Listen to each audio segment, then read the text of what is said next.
We are here at Capclave 2010 with Jim Morrow. Jim, welcome back to Fast Forward. Thank you very much, Mike. It's great to be here again. And it's great to have you again. Always love talking to you. So, Shambling Towards Hiroshima. That's your latest opus. That's right.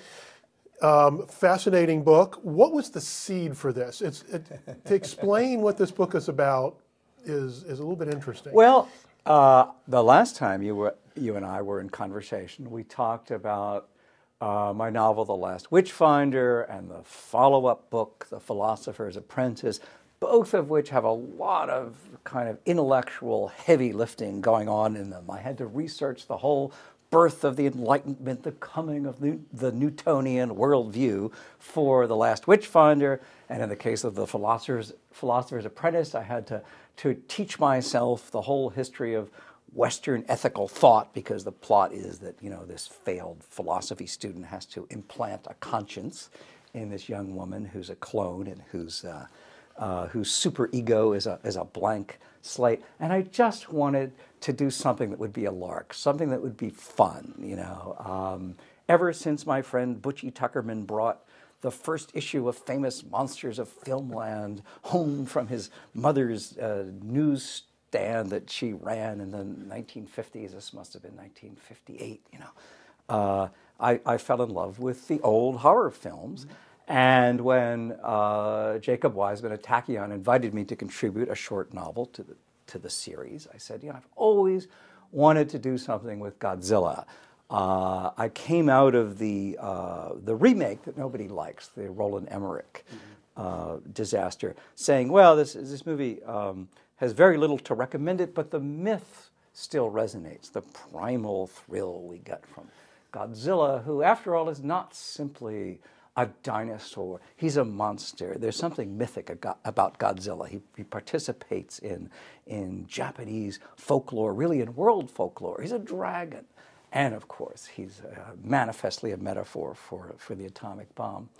So I started out just wanting to have fun with it, wanting to work with that icon.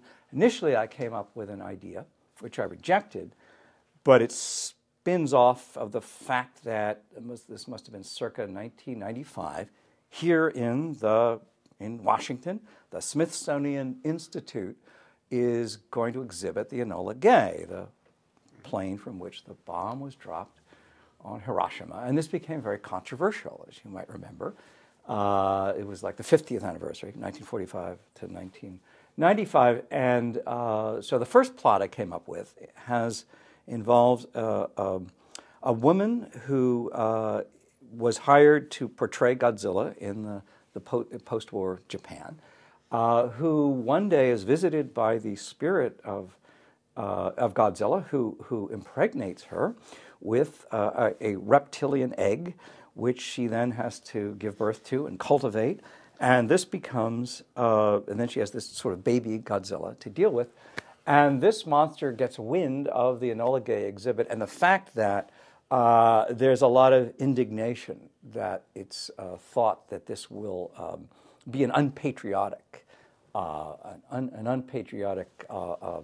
sort of self-flagellation about the Hiroshima tragedy.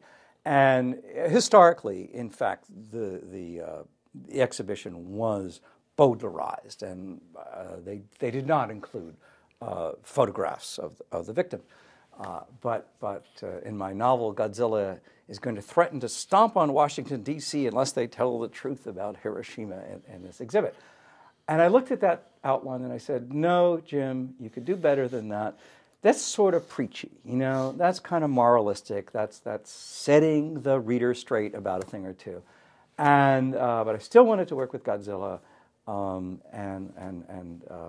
went into my childhood, my love of the old black and white universal horror films, and I said, what if a character vaguely modeled on Lon Chaney Jr. was called up by the Navy one day to say,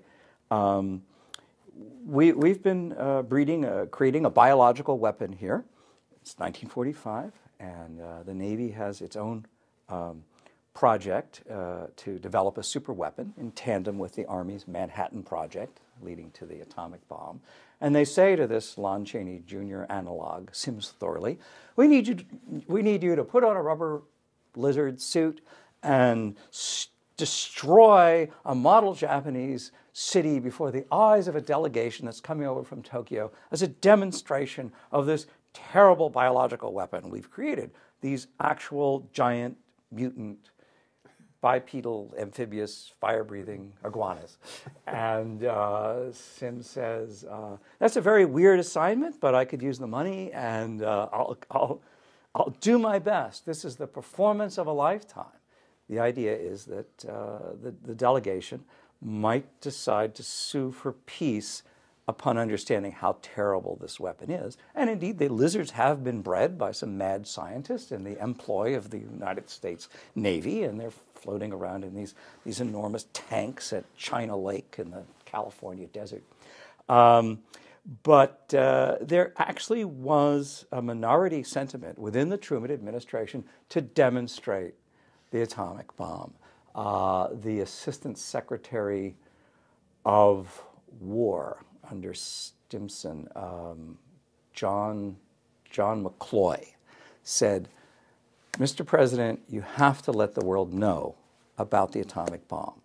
The prestige of the United States will suffer irretrievably if you indulge in a sneak attack on innocent Japanese citizens.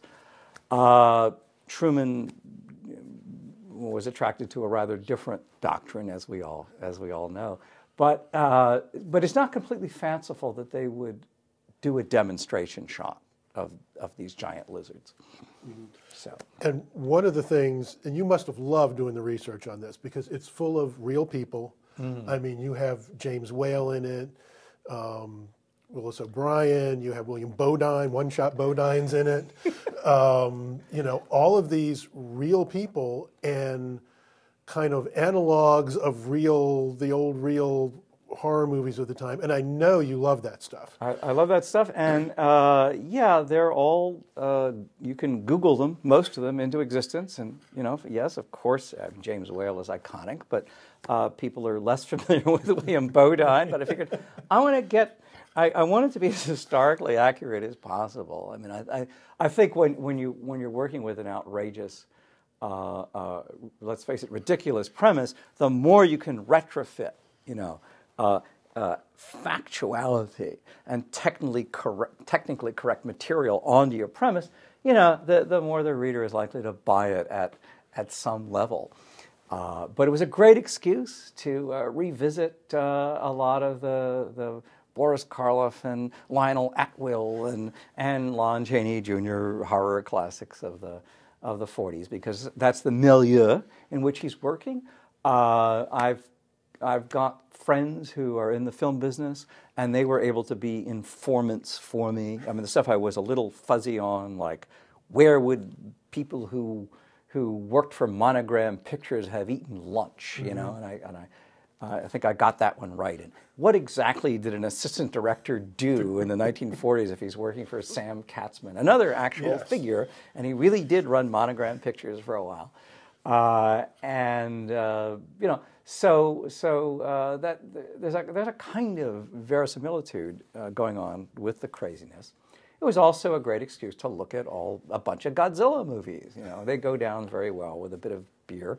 Mm-hmm. They're repetitious, but by God, I love them. I love Godzilla movies. I love what do they call the kaiju? Kaige-iga or something. Yeah.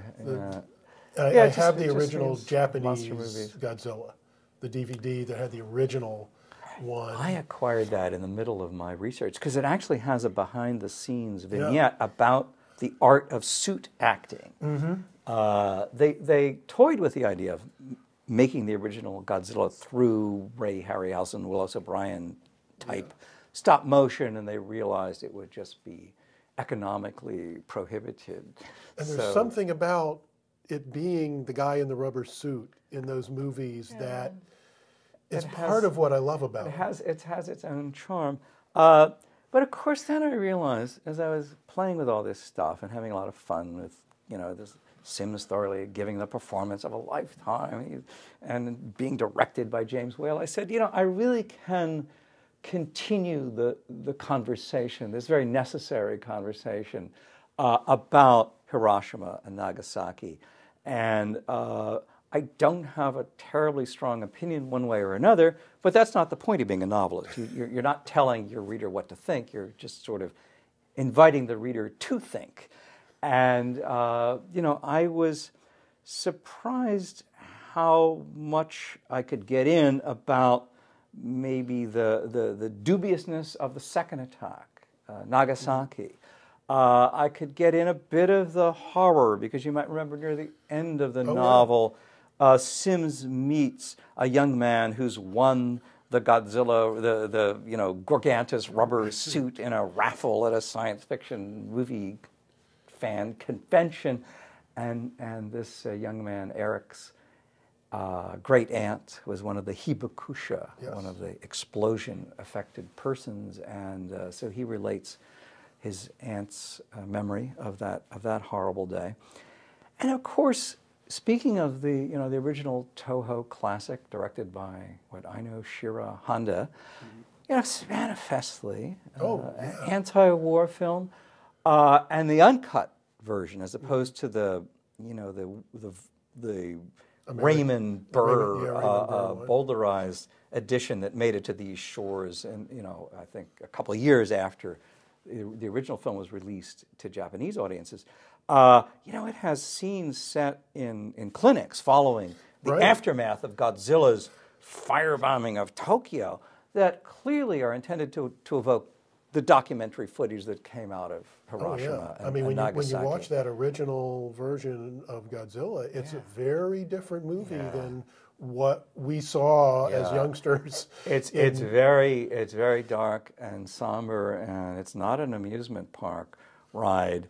And on the whole, it's such a complicated issue, Mike. But I give Japanese culture credit for not making the film political. Right. It's much more, I would have to use not James Morrow's favorite word, but it's sort of spiritual. It's saying this must never happen again. It doesn't point fingers. It's not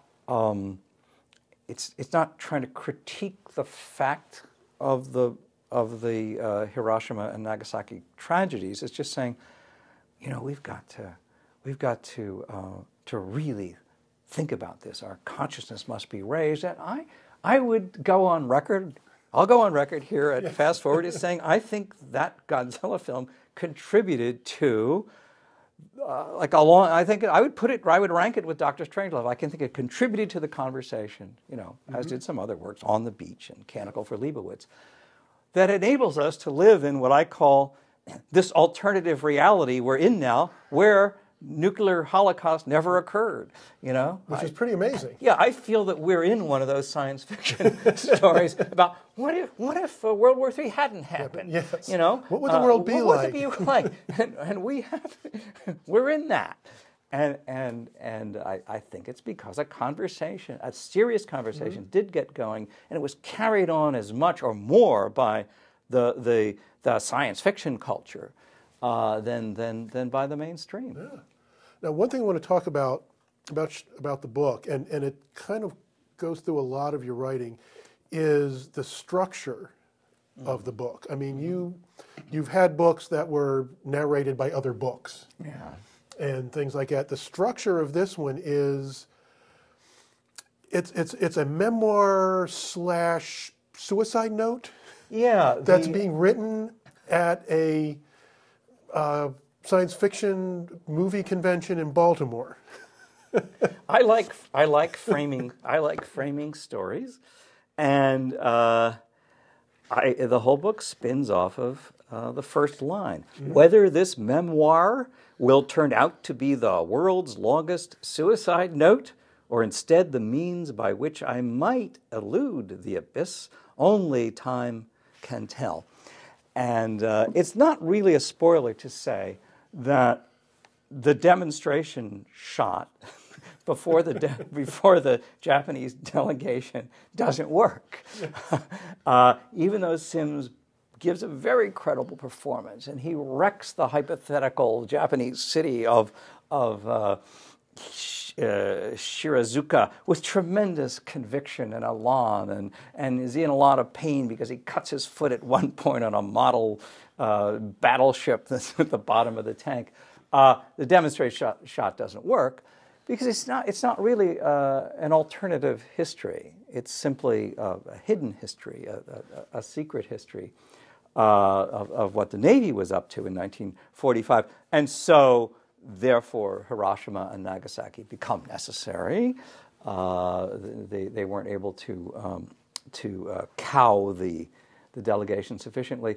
And so it's framed by Sims scribbling down this memoir and seriously considering suicide, because one day, and this is how depression, deep clinical depression happens, it just sort of comes rushing back, and he can't get out from under the cloud.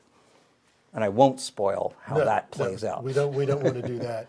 But the framing, this framing story gives you bring in some really neat little characters in these little, you have fans, you have the room service guy, and you dared to put in a hooker with the heart of gold in the book.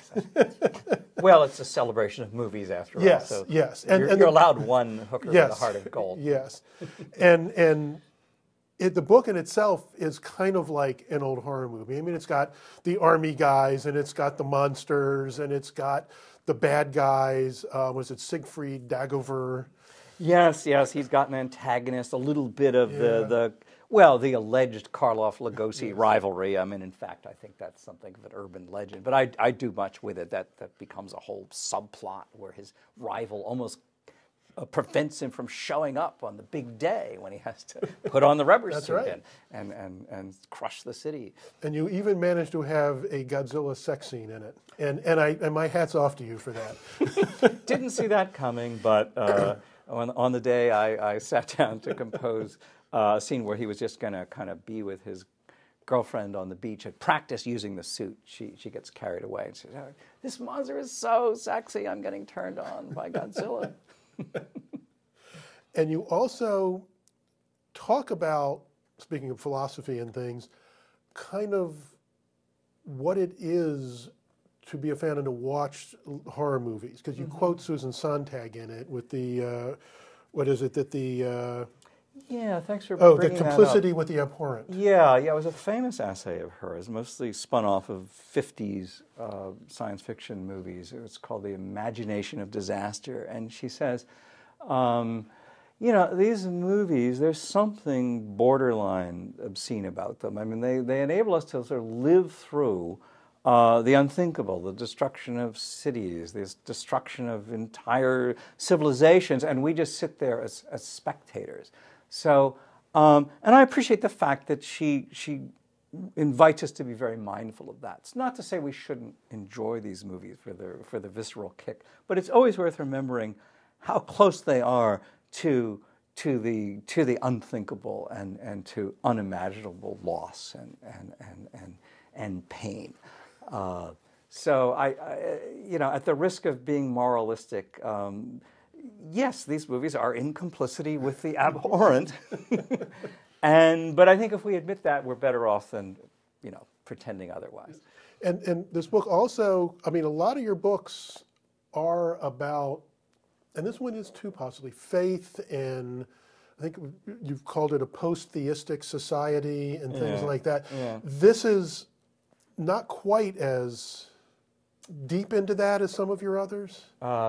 Yeah, but there is a critique in the mouth of Sims Thorley of how people did conceive the atomic bomb in religious terms. That Truman regarded it as a gift from on high, and it was thought that God wanted the United States to have this weapon for some reason, and the line Sims has is this world suffers from a surfeit of the sacred, and I won't be sorry to lose it. And of course, the fact that the Japanese military regime is all wrapped up in this cult of the emperor, who's in fact a god, and that bred the kind of fanaticism that the poor country was, beholding to for that terrible generation. And even though they ostensibly had a parliamentary government with a prime minister and so on, it was clearly a military dictatorship with a god emperor who seemed kind of clueless about the whole thing. Let me ask you this. What are you working on now? What's going to come up next? Well, I am going back to more philosophical, intellectual, historical, heavy lifting. You can't help it, can you? Having had my fun, but now the gods want me to write a big book about the coming of the Darwinian worldview. So I'm going from the 18th century to the 19th century now, and trying to beat the odds. There are several novels about Charles Darwin, and for my money, none of them work. So I'm going to try to write the first engaging novel about Charles Darwin. It works with the fact that there's a gap. Not a gap in Darwin's biography, but in his commitment to bringing this theory before the world. He knows it's incendiary. He knows it has atheist implications, and of course he doesn't want his wife, who is a devout Unitarian, to be distressed by her husband, becoming a spokesperson for materialism, and he's maybe a little afraid of becoming a pariah. We know that in truth something like the opposite occurred, and Darwin became an intellectual hero in his own day. But I'm imagining that during the 15 years where he cannot bring himself to publish this, and he temporizes and he procrastinates and he dissects barnacles, that a woman who's working for him as a governess, who's not in charge of the children, but in charge of live specimens that Darwin has brought back from the Galapagos Islands, some giant tortoises and aquatic iguanas. I guess I'm obsessed with iguanas, aren't I? That she's, and that's a little poetic license. She didn't really bring creatures like that back from the Galapagos. She finds out that there's a contest being floated by the Percy Bysshe Shelley Society that will award £10,000 to anyone who can prove or disprove the existence of God in a philosophical or theological or scientific manner. And she says, well, she doesn't particularly care whether or not God exists. She thinks she might be able to win the money with this idea she's hearing from her employer. This natural selection business strikes her as maybe having a sort of atheist implication. That sounds fascinating. I'm afraid we're out of time. I want to thank you very much. We'll talk about it next time. Next time we'll talk about this book. And I want to thank you so much for joining us again. It was great talking to you. You're very welcome, Mike, and let's do it soon. Oh, absolutely. Well, that's it from this episode of Fast Forward. So from all of us here at Capclave, take care.